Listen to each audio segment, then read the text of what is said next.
Okay, so we are going to make phase 4 for our next phase, and inside this we are going to define phase 4 observability, and then we are going to make our very first file that would be matrix store.py, and let's start with it. So what we are doing is we are this file will be implementing the observability and matrix layer for DocuMind. Okay, so we begin and we are just importing the required libraries right now. Pathlib import path,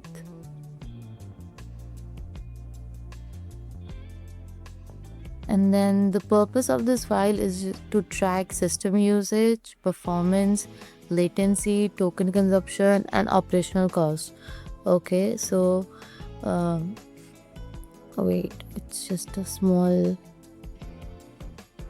debug that happened again. Let me fix it instantly right now, and it would be pretty hard, and it's done. And now we can move on to our file and continue. So what we are going to do is, first of all, we will begin by defining the database location. Okay, so for a pricing configuration and supported OpenAI models. So our pricing table will store the cost per million input and output tokens, allowing us to estimate the monetary cost of every LLM. Okay, so it would be DocuMind on TV. Next, what we'll make is database context manager. So it would be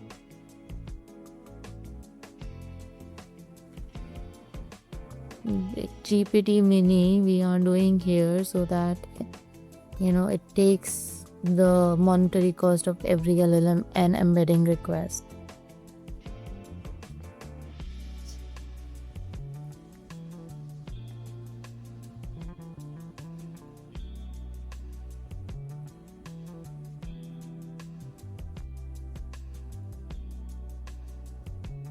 Input is 0.05 and it's equals to, and the output is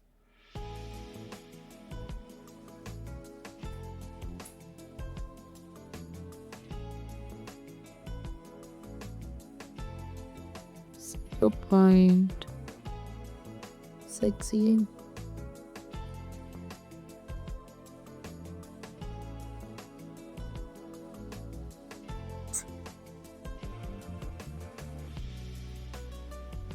And in the same way we have for this as well, that is GPT-4o and text embedding for embedding data, embedding queries. Next we move on, and we will be creating a context manager. Okay, so it will be database. So what this function would do, this helper function will ensure that every database connection is open safely. Okay, so what would happen, it will be committed automatically after successful operations, and it will be closed correctly even if exception occurs. So what happens due to this, so this prevents resource leaks and it will keep the database interaction consistent, right? Parents equals to true and exist equals to true. So here, and then this, and then tab indentation will be fixed,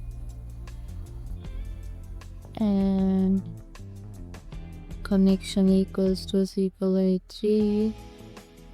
We have dot connected string database path and connected outro equals to SQL 3 woke We have chai,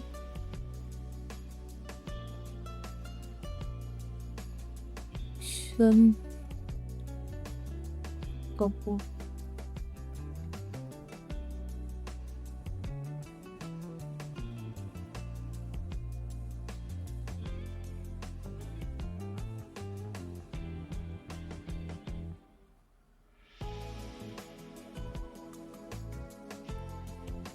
Be double colon.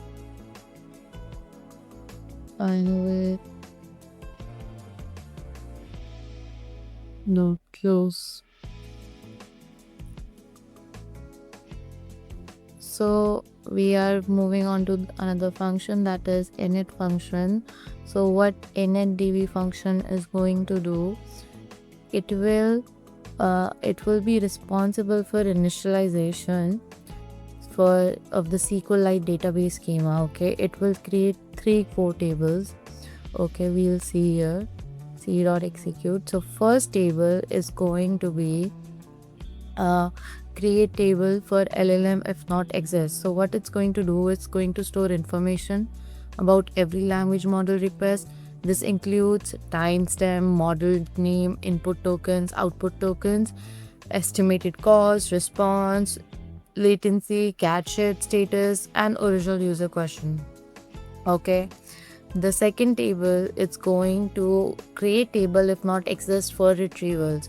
So what it's going to do, it's going to it will store every retrieval related matrix such as a vector search operation, retrieval timestamp, the number of retrieved chunks, okay, average similarity score.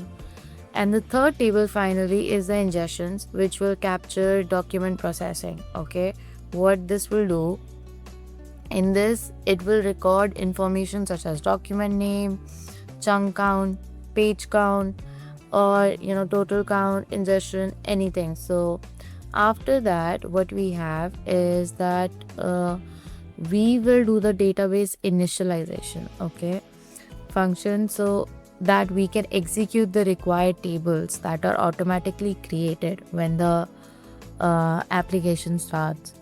So this is initialized. Then we have cost function, and in this helper function, what we are going to do is calculate the utilities estimated for a request based on the model being used and the number of input and output tokens, so that by that we can calculate the cost in one place. Pricing updates can be managed easily in the future, so that we know how much our API is costing and how much we have consumed and how many queries we can do on average. So it's import, and let's just say output.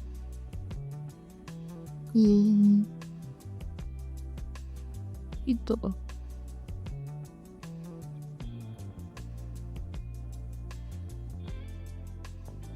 Okay.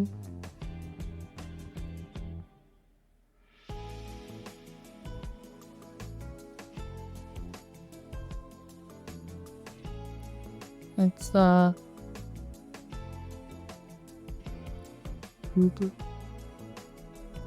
quiz.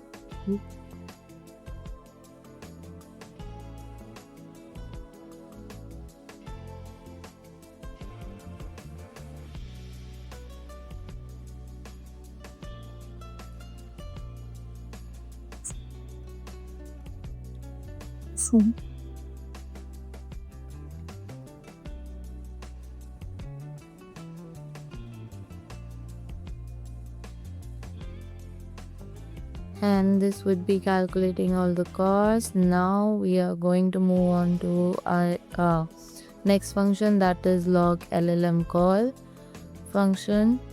So what it would do, it will record every model and its interaction. Okay, so whether the system generates an answer, so this function will store token counts, okay, output tokens, and latency and the cache it.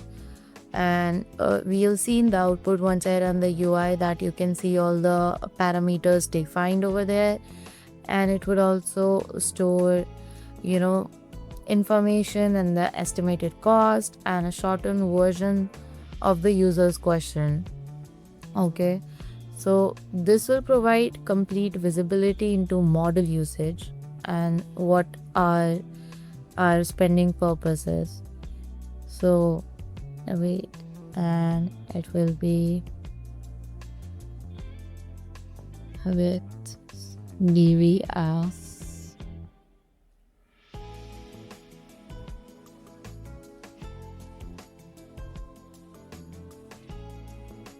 c dot execute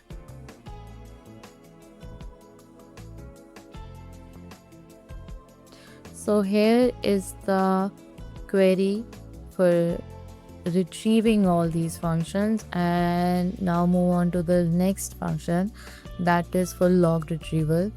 Okay, so this function will capture all the retrieval performance matrices. It will work as same as log LLM call.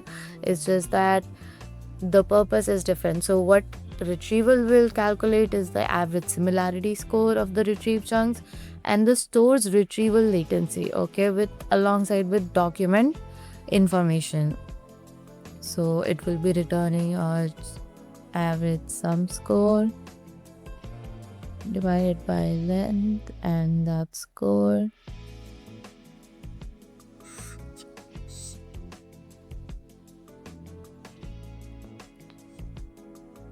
.0 and with db as c dot execute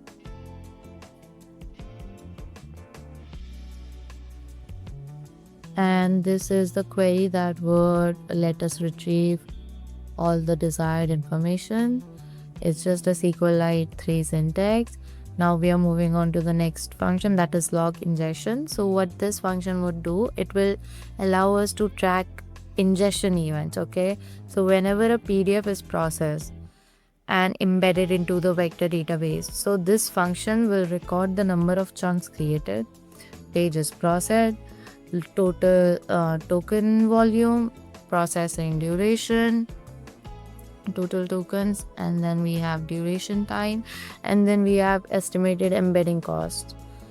So that can give us an idea how much it would be costing us. Then with database as c dot execute, and let me write the query for insertion into ingestion. Okay, moving on, after the logging functions we have the analytic layer. So what we are going to do is define a function getSummary, which will generate a high level overview of system activity. Okay, so what it would do, it would configure a time window and it will aggregate all the matrices such as LLM calls, how much our tokens are being used, operational costs, how much average time, average cache hit rate, and the number of ingested documents. So it's gonna give you a summary of everything over a time period. So we are taking time as cents and days into 86400. Okay, so db, and we are making LLM c dot execute, and we are having a sum with coolies, cache hit, and all the things that I mentioned above info. Okay, as we can see, we have cache hits, we have sum, we have average cache hit, we have total tokens, we have cost. Okay, so this was for this, and then we have Amy goes to c dot execute, and then another query, and then it's the same from ingestions, and then we are going to calculate in the time frame embedding cost, and then calls equals to LLM.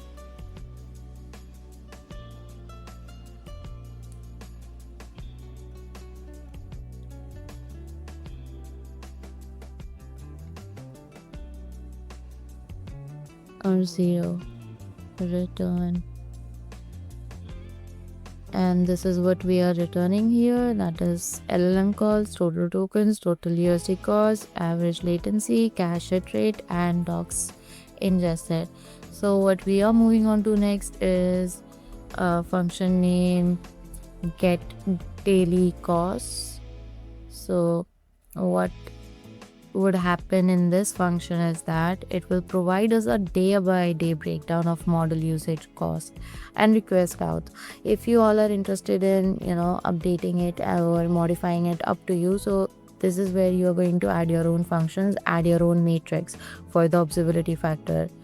Okay, since time.time, I mean in this file, so any of the parameters that you want to add or some features, so you can modify these files. We have 86400 yes, and this would be in database as c dot execute. Yeah, was equals to c dot execute.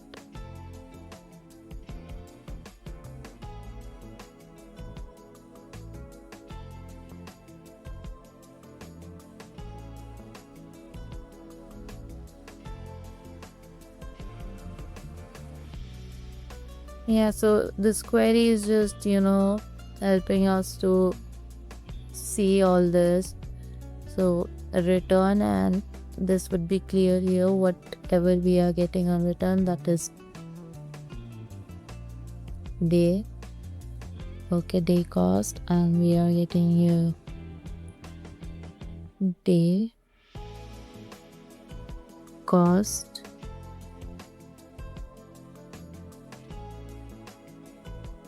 And we will round it up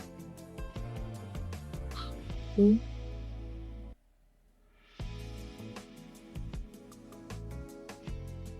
3,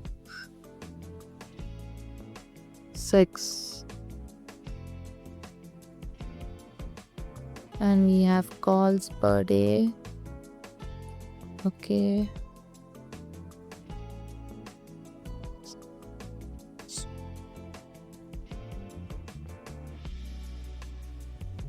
almost.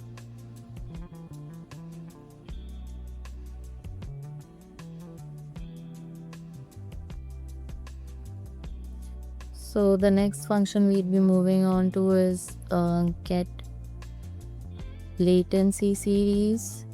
So what this function is going to do, this function is going to analyze performance, okay, performance trends and daily and how it's going to analyze performance trends.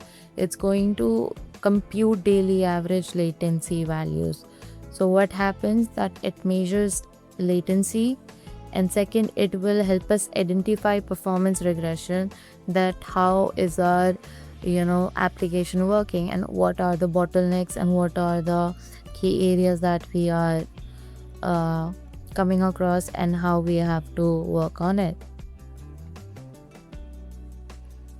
So execute, and this will tell us exactly what average latency time, okay, from LLM calls where, and we are specifying the time group by, and this is the query for it, and we are telling it to return. So last function what we have is get recent calls function, and it's gonna retrieve the most recent LLM interaction from the database. What it's gonna do, it will provide us a quick visibility into recent system activity. So it will tell us token usage, latency, cost, cache behavior, and user queries. So wait, this will be, yes, from this is the query for it, and then for the return sentence come limit, and this, so return, and it's giving us a dictionary. So dictionary,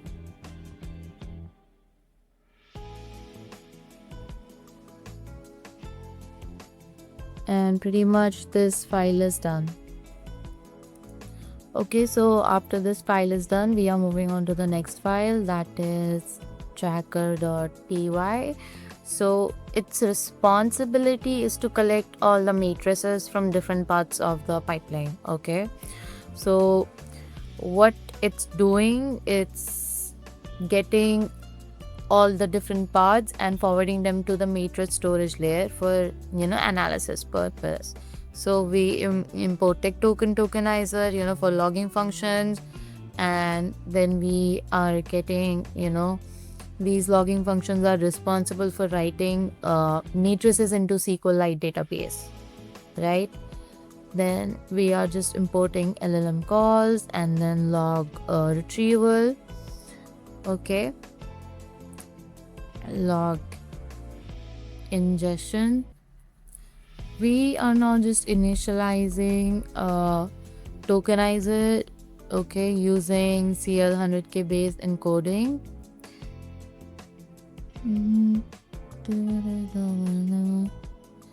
This is just us importing the token tokenizer along, and so this is the same encoding used by modern OpenAI models and allow us to estimate token usage accurately.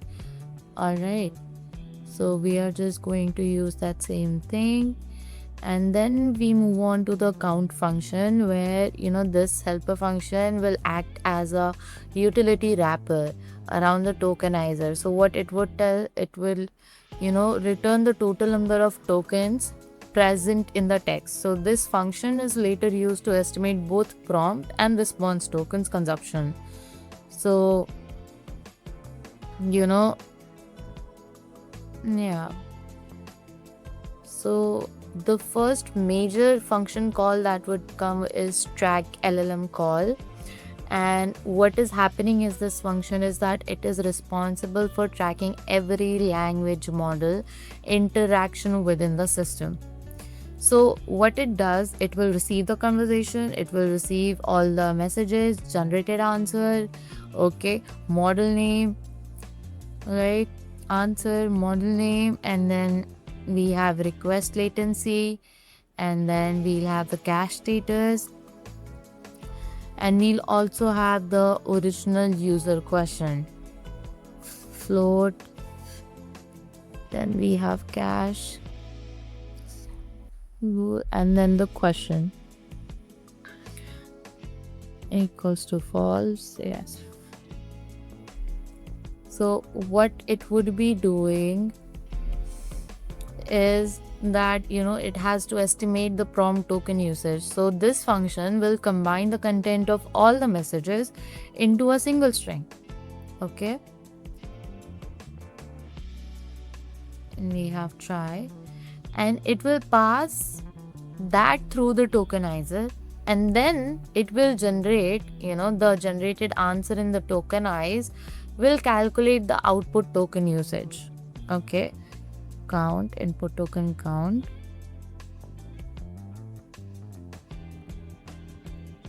enjoy, and then we have here I'm not can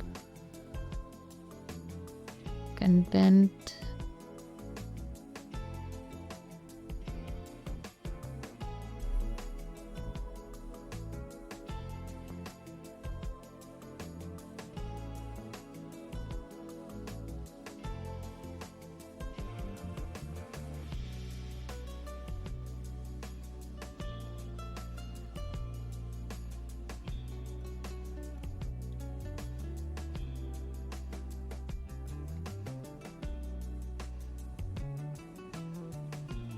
call,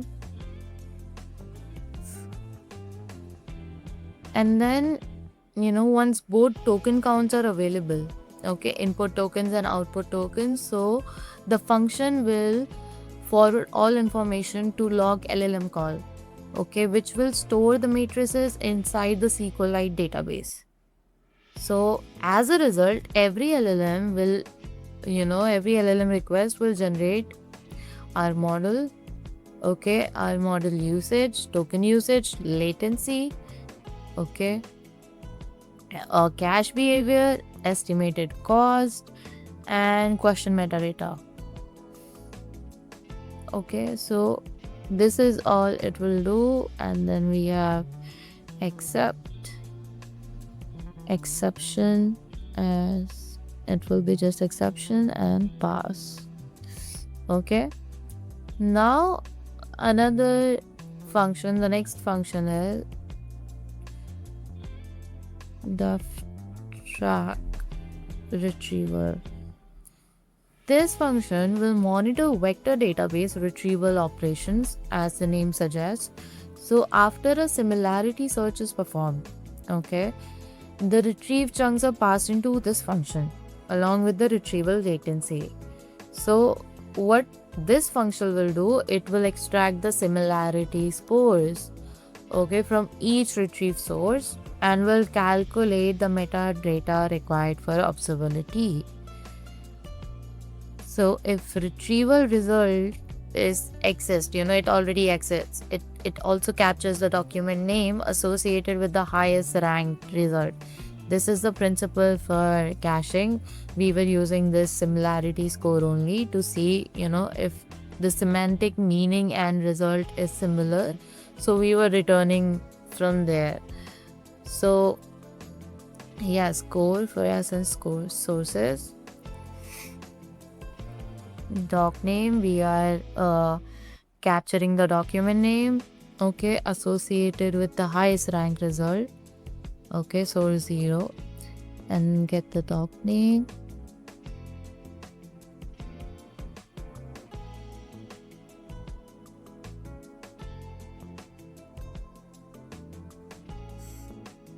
Else, then it's going to forward it to log retrieval.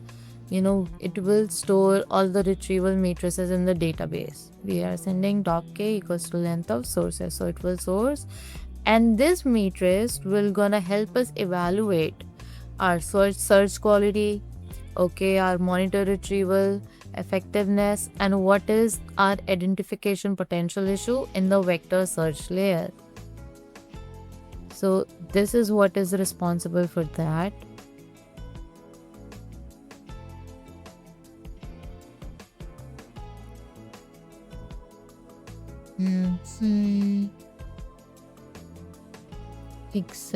Exception pass.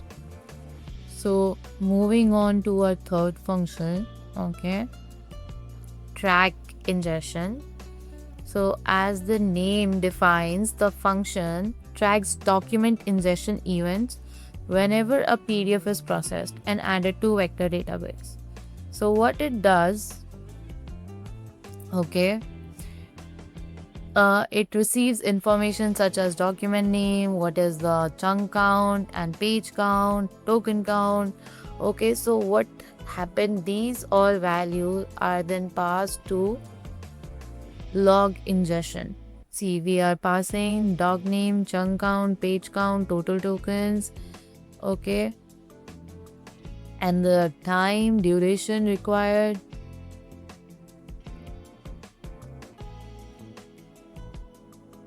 And then all these values are passed into log ingestion.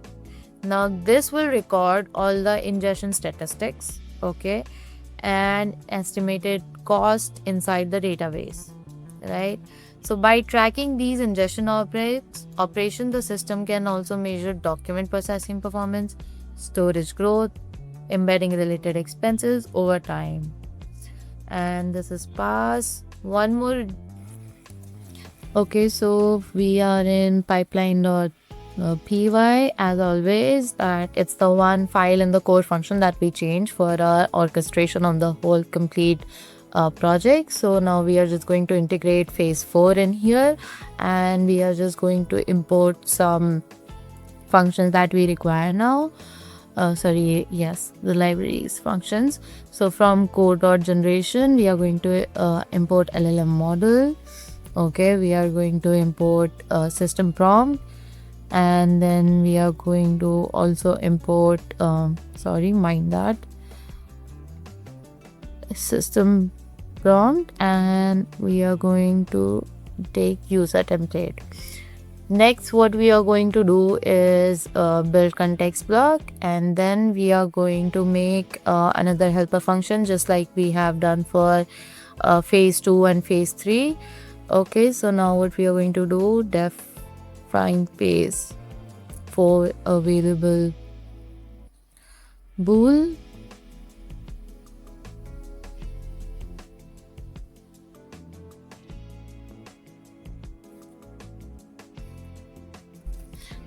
Okay, and then it's going to be boolean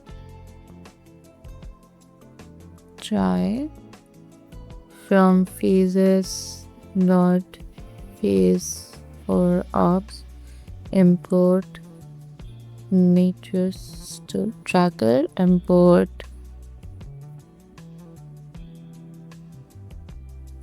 tracker LLM calls return true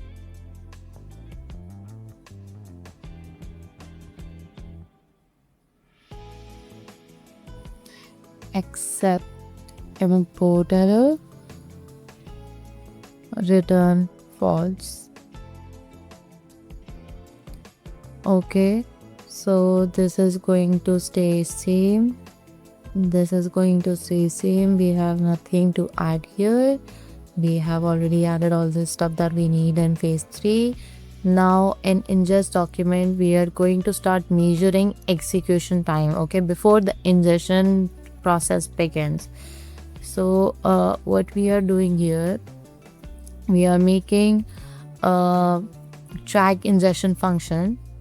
So what we are doing, if phase 4 is available, we are going to call this function. This function is called, and then this function records all the ingestion matrices. Okay, wait, from phase 4 observe tracker import track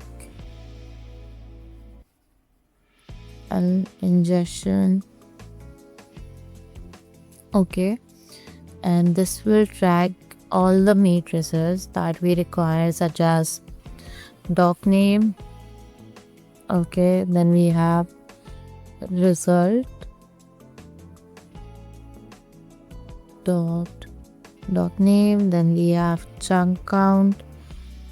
Okay, it would be result dot chunk count. Then we have page count. It would be result dot page count. Then we have total tokens equals to result total tokens. We will have duration. Wait, the spelling is wrong. Duration. Yeah, it's correct. Duration ms equals to, we have time dot time minus t0 in 2000. Okay, so these matrices are stored in SQLite and later used for monitoring ingestion and performance. Okay, and we'll have return result. Okay, then we'll have next, during query execution, okay, we'll have retrieval observability. Okay, that is, so what happened before performing vector search. Okay, the pipeline records a retrieval start timestamp. Okay, and after query index returns, retrieval latency is calculated. So the retrieved sources and latency information are then passed to track retrieval. So this logs retrieval specific matrices such as, number of retrieved chunks, average, and all that. So after all this retrieval completes, the pipeline constructs the exact message payload that will be sent to the language model. So this includes the system prompt, retrieve context, and user question. So once its complete response has been generated, so the pipeline calculates track LLM call. Okay, we are just going to add a little retrieval call, which I just told you about. Okay, and then we have stream. We are going to make slight changes here. So what we are doing, okay, so the tracking process occurs in both streaming and non-streaming execution paths, right? So ensuring that all LLM models are monitored regardless how responses are delivered to the user. Okay, so when a cached answer is returned, the pipeline will still call track LLM call, okay, with the cache hit flag enabled. So this will allow the dashboard to distinguish between, what is the generated response between LLM and the served directly from cache. So we are just timestamping here, okay, and we have tgen 2000, and now we'll finally talk about, we are going to change this area and we'll update it with phase 4 LLM call, which we just talked about, so that our system knows that what was the model and how much time it took and the question and the message, okay, so that it would be able to calculate and get the difference between is it from cache or did the model calculate it. And same in the else block. So this section from latency ms, wait, let me just write a line first. So tgen equals to time, and we have answer equals to generate answer, and we'll input question here, that would be, and then the sources, and then the stream equals to false. Transaction track LLM call, messages equals to messages, and then we have answer equals to full answer, and then model equals to LLM model,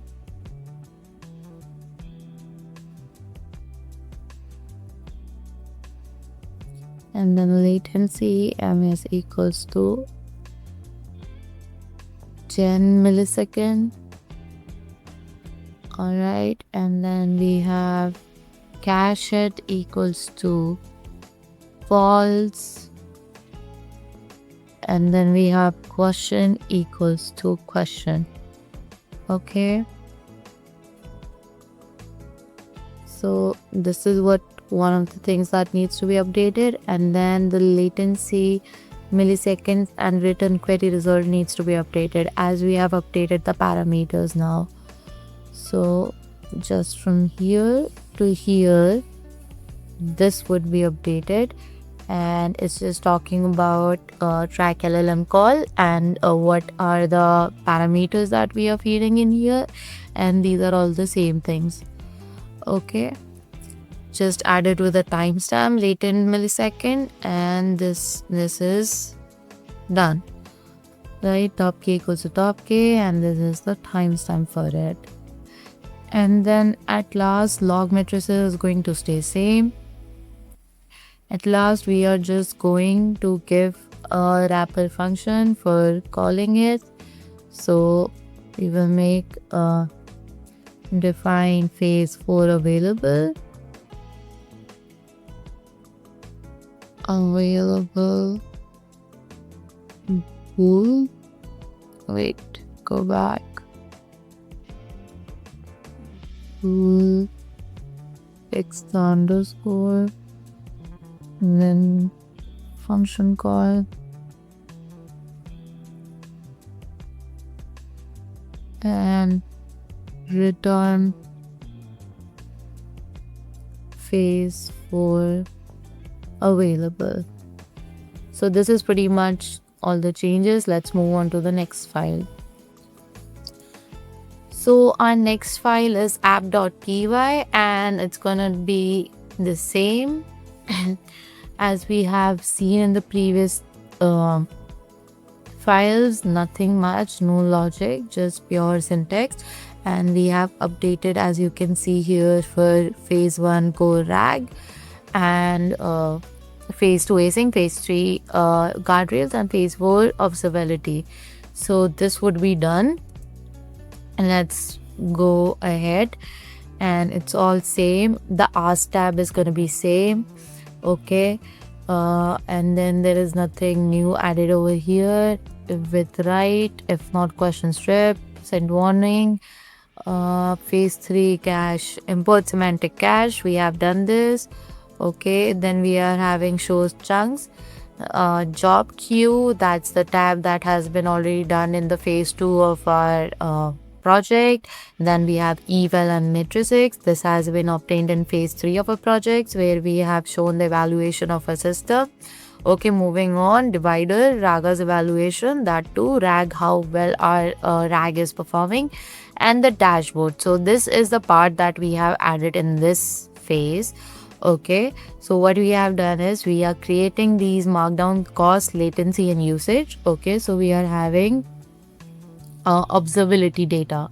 Okay, nothing much. So we have here cost per day, and we have a query per days, 2 data frames that we have created over here. Then we have latency. Okay, latency in millisecond, and then we also have recent calls. Okay, and then finally our documents tab, which has been there since phase 1 of our project. So pretty much this is the app.py completed.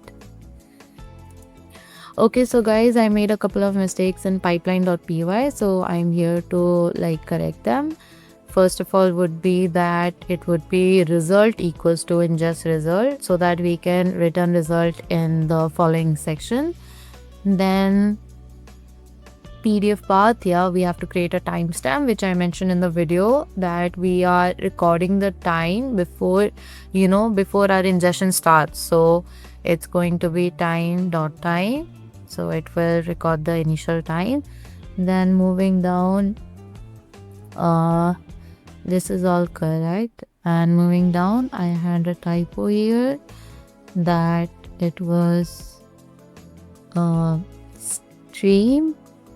So no, this is fine, this is also fine, this one is fine, and here it is. So it was supposed to be a stream. So guys, another thing that I want, that while you're going through the code, just do not mind my spelling mistakes. Stick with the variables name that you would be giving, and just keep the same spelling everywhere, and you can handle such small debugging queries with yourself when you run the application as well. So don't be so hard-coded with whatever I am doing. Alright, so as our pipeline.py is completed, so let's move on to try to run the system. So let me clear the terminal. Let's activate our VNV, source VNV bin activate, and then just run the Streamlit. Also, another thing, that my Redis server is already running in the background, and my Celery worker is also running in the background. So please make sure that both of these things are working, otherwise this won't be working. And we run the application with Streamlit run UI app.py.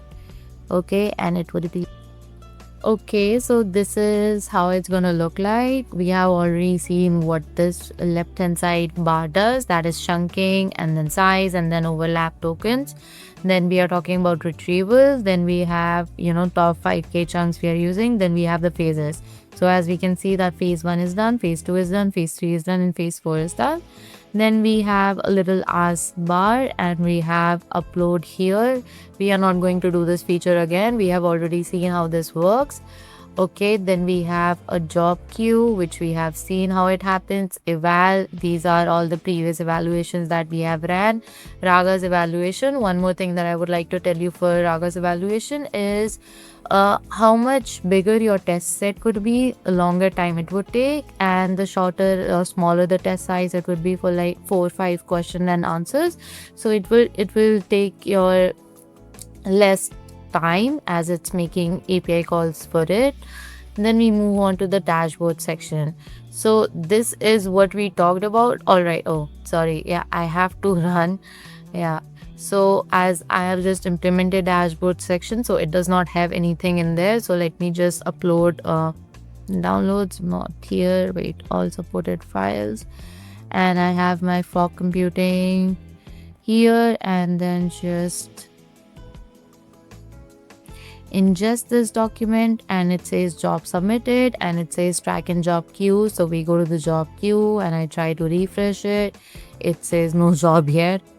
Okay, and we see that it has ingested the PDF. We have 81 chunks, we have 23 pages, and we have almost 32.5K tokens, which is the same amount that we got the last time also we did. UI is a little bit changed, but nothing else is different. Then we move to we have to ask a query also. Let's just ask what is for computing, because that's the most I can remember.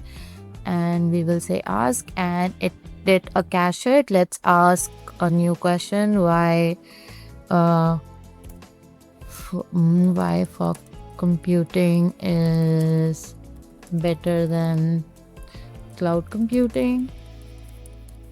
And guys, as you can see that it returned us an answer from the cache. So it means that phase 3 of our project is working well. Let's ask a new question. So let's see what it answers. So this is the answer that it is providing us, and you can see it is the correct answer that it's giving, and these are the sources that has been taken from. So this is working. Job queue we have seen, eval we have seen here.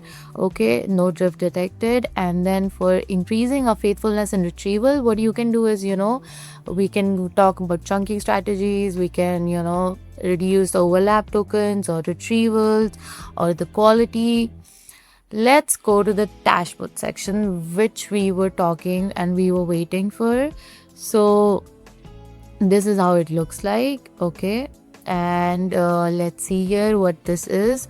We have had a total of 2 calls after implementing this phase of our project, and then this is the amount of tokens that we have used. This is the cost per API that I used, amount in dollars for the API, that is 0.0007 cents, and my average latency is this 50% cache person, because out of the 2 queries that I asked, one was in the cache already, so it says it's in the cache. And then from here I can adjust my 7-day, 1-day, 14-day or 13-day quota, and I can refresh it from here. So as you can see here, we made the functions for cost per day. So we can see here it was 0.0005, 0.0005, right? And this is the date it's showing. It's today's date, and then there's queries per day. I had only 2 queries, and this is the latency, right? And I have no recent calls, total tokens. Let me see what is happening here. Okay guys, so we achieved it and now it's working. This is for the latency. Okay, cost, queries, latency, and then it shows about recent calls. So what went wrong is what we were doing. Let me show it to you. Okay, so what went wrong was this line here in this code. So we are just going to replace this with this, no, not this. So what was happening before, we had a mismatch between our two files. So it was calling, there was the parameter already defined for it, but it was just not calling it. So instead, now we merge the input and output tokens, and we are calling it as total tokens. Okay. So to come back here, we can, we just need to hard refresh, or you can just rerun the Streamlit server, and you will see that it will perform like this now. And so guys, we have pretty much completed our first part of the project, DocuMind, what we had built, RAG augmented, Retrieval-Augmented Generation. So it's completed from scratch. We had 4 phases here: core RAG, async, guardrails, and observability.